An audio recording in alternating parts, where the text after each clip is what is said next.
Hello and welcome. Today I want to show you how to use JavaScript in the happening block type.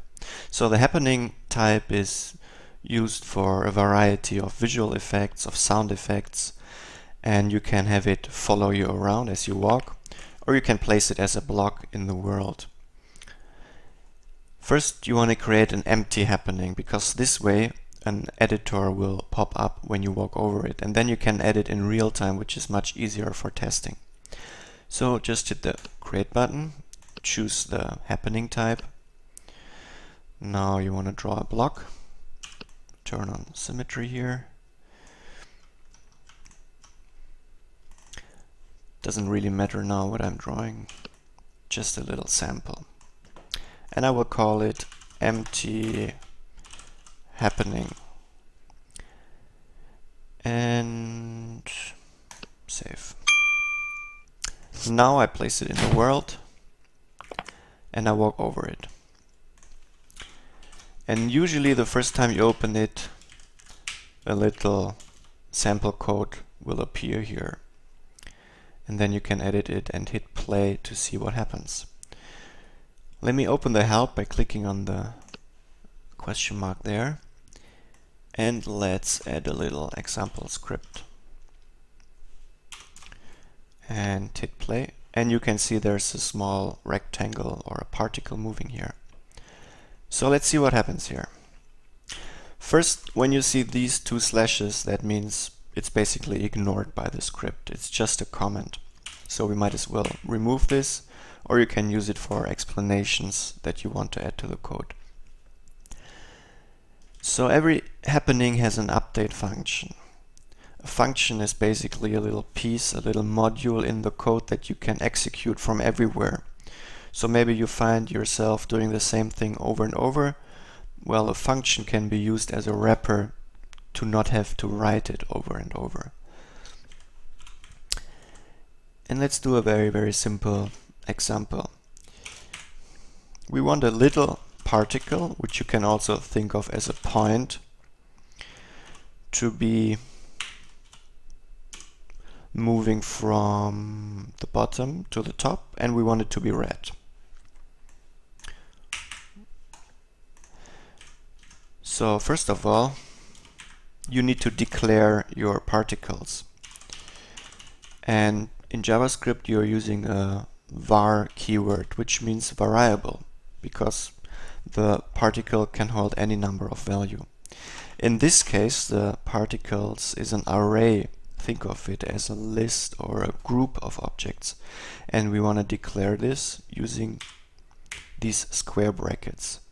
At the end of every line, you just have to put a semicolon in JavaScript. Now, if we want to refer to the very first particle, we can use this, 0. In JavaScript, counting starts at 0, so you just have to get used to it. Could be a 1 in other languages. In JavaScript, it's a 0. So the 0th particle could be, and now here's the thing, you need to use curly brackets to define the particle attributes. And you need to close it with a curly bracket as well. So what do we put in here? You don't have to remember all of this, you just go to the help and then you scroll down to where you find the particles. And here you can see what you can put in there. You can put in there an X, so that's the position left and right, and you can put in the Y, that's the position up and downwards, the vertical position. You can have a thickness, that's like the size of the particle. So let's start with an X. Remember, X is the horizontal, the vertical position on the screen. So the lower the X, the more to the left, and the higher the X, the more to the right.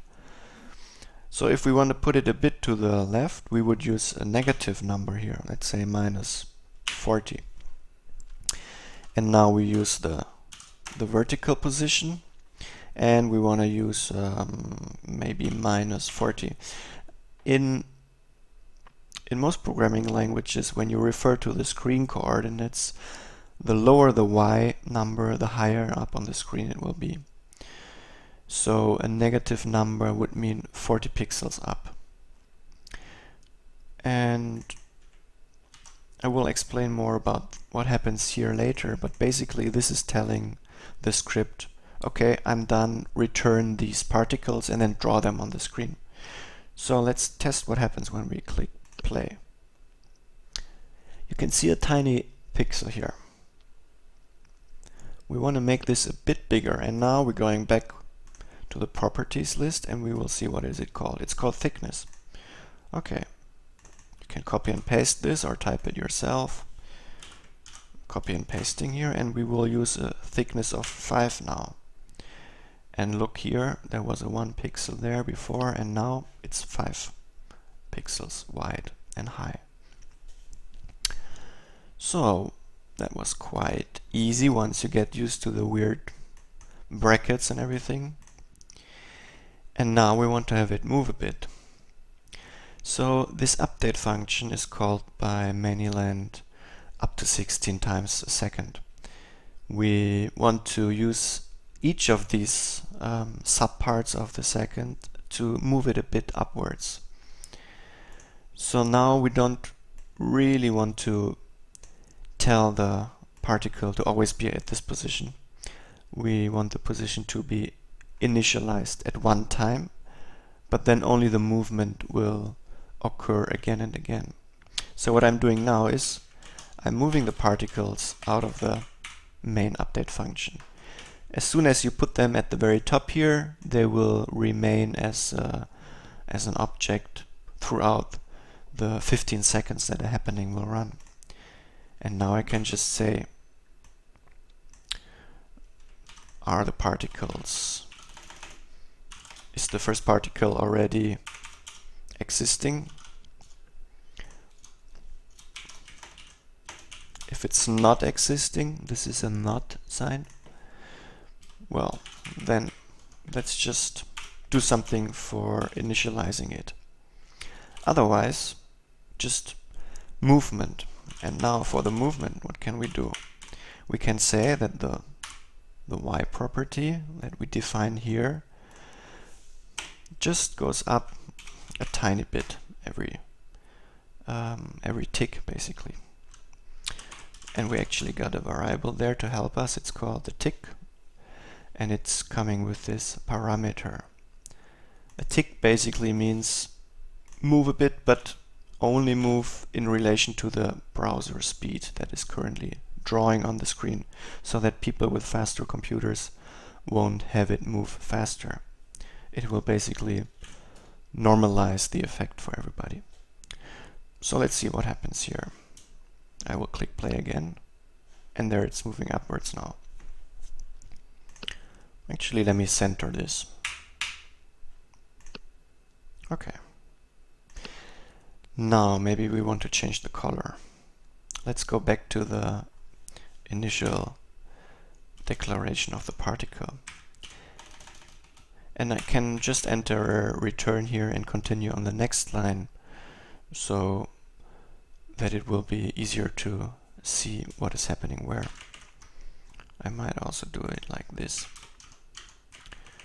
X, Y, thickness, and now I can enter RGBA. And what is RGBA? RGBA means red, green, blue, and alpha. And alpha is the opacity value. So these are 3 values, so that's another array. So we're using those square brackets again. The first value is red, and we can enter a value from 0 to 255. So that's 256 different color values, and you know that JavaScript starts counting at 0. So 0, 0, 0, 1, for example, would be black, because it's no red, no green, no blue. And this is called the additive color model, where if you add every color at its highest value, you get white. So this would be white, for example. Let's make it red. Red would be a lot of R, a lot of red, and no green and no blue, and an alpha opacity of 1. So let's hit play again and see if that works. Yeah, so now it's red. Where would we turn it to green, for example? We look again at RGBA, green. Okay, green is our second color. Let's go for this. Now we hit play again and it's green. Another way to pick a color is actually if you go to the creator and press I, and then a little pop-up will show you the RGBA value. Maybe we can try this. So I will copy and paste the script now, but it should also be auto-saved here. I hit escape. This closes the editor window. Now I hit create. I pick a nice color, maybe a cyan. Now I'm hitting I on the keyboard, and there is the resulting color in RGBA notation. I don't need this creation, I just hit close. Now I'm going back to here and I'm pasting it. And now if I hit play, you can see I got the same color that I just picked in the creator. Now, the full power of arrays is not visible in this little example because we're only using a single particle. We're only ever referring to the zero particle. This is called an index in programming. We are referring to the array item of index 0. What if we want to have 50 particles? That would be more fun. So we're going back to our little initializer function. This time I'm not referring to the first item, I'm referring to the particles array. So I'm asking, has the particles array not been instantiated yet?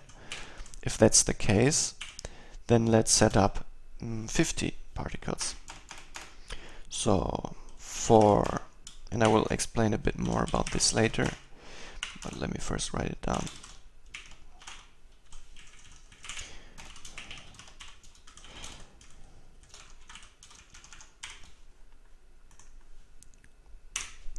So what is happening here? This is called a for loop, and every programming language, or most programming languages, have a for loop or some kind of loop. In this loop, which is actually slightly more complicated in JavaScript than in other languages like Python or Basic, you have three sections here. This is where your variable I, which you use to count the index, is instantiated. We're setting it to 0 because you remember everything starts at 0 in JavaScript arrays. And then we're going up to just below 50. So it will count from 0 to 49. This means as long as I is lower than 50. And the last part in this for loop is the iterator. And plus plus just means count up 1 every time. So what would happen? This I would now not be just 0, but it would be any number from 0 to 49. So we would have 49 particles here. Let's not move them anymore for the moment. So we just add a comment sign, which means ignore this line. We might as well remove it, but maybe we want to have it later. So what happens now? We instantiated 50 different particles. Now if I hit play, you won't actually see 50 on the screen. First of all, because there's a bug.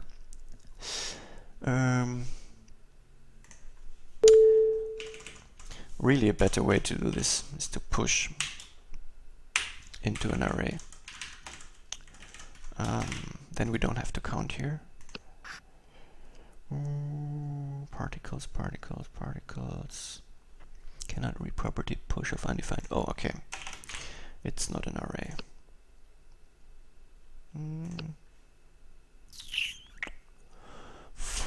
Okay, so I might as well show you what debugging is now.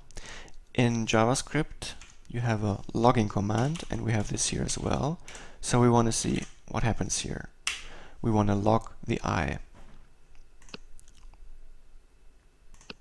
And it doesn't even enter this loop. So I must have done something wrong here. Oh, okay, I can see what I did wrong. So we only want to go here if there's no particles defined yet. So let's try again, and now it works.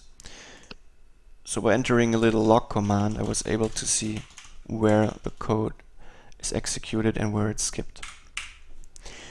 Now we push the 50 particles into the array, but why are they not visible? Because they're all at the same coordinate. So we want to do something more interesting here. For example, we can use the I to mean the x coordinate. And maybe not just the x coordinate, and maybe we multiply I by 10. So now we have the x coordinate multiplied by 10. So you can imagine there should be a whole row of 50 particles now. Let's see if that works. Yeah. And maybe the I as well. So what we're doing here is we're having the minus 40 position, and then on top of that we're subtracting by the index, so it will go up the higher the particle number. Now, how do we get back our movement here? We need another loop here. So you already know how loops work. For some index equals 0, and then it goes up. But this time we don't have to count to 50 because JavaScript has a way to tell us how many particles we have. And that's written like this, the length of the array of particles. And now you can just put the I here. And now let's see what happens. They're all moving up. Now maybe we can do this even more interesting. We can use the I again here. Like this maybe. So the higher the number of the index, the faster it will go up.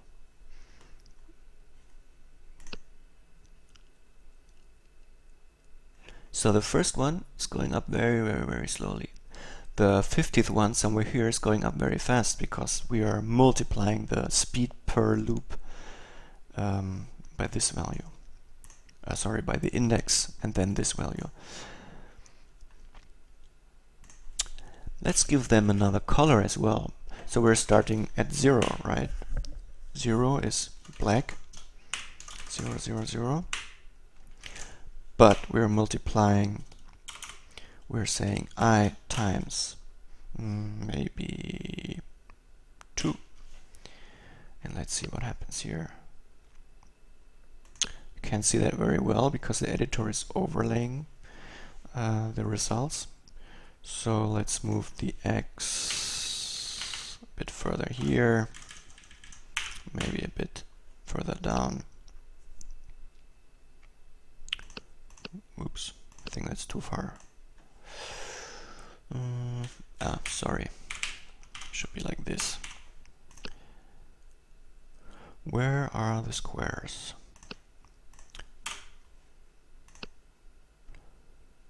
Maybe that was too far. Oh, okay.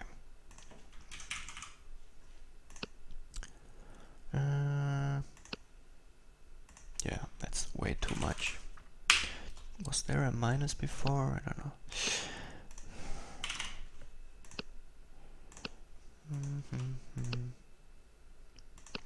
Okay, let's give it a bit more. And a bit more. And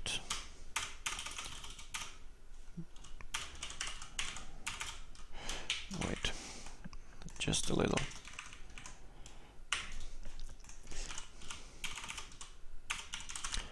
Just a little cautionary to limit, which means don't ever let this value escape these values.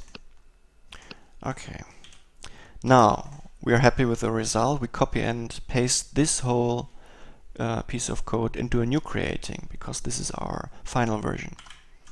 So I'm hitting escape, can delete this. I will clone my empty one. And now let me just do a check mark here. And now I'm opening the text, pasting what we got here, hitting OK. I make sure all the attributes are set to what I want. Maybe I want it to be clonable. Now I hit save. I put this here, and now if I walk around in the world and I walk over this, you can see the particles will play back to what we programmed them in. Now I hope you got a bit of an idea of what JavaScript and happening type is, and I will place this block for you in Phil's Fortress somewhere at the entrance for the next few days, and then you can open it, and the best thing you do is click offers editing by cloning it and then save it back into the world, and then you can edit it immediately. Sometimes the block isn't clonable, a happening, you can still right click it and click view, and then you get a bit of an overview of what the creator did in the script. I hope you enjoyed this tutorial, and I will post it in a forum thread, and if you have any questions, please just ask. Okay, thanks, bye bye.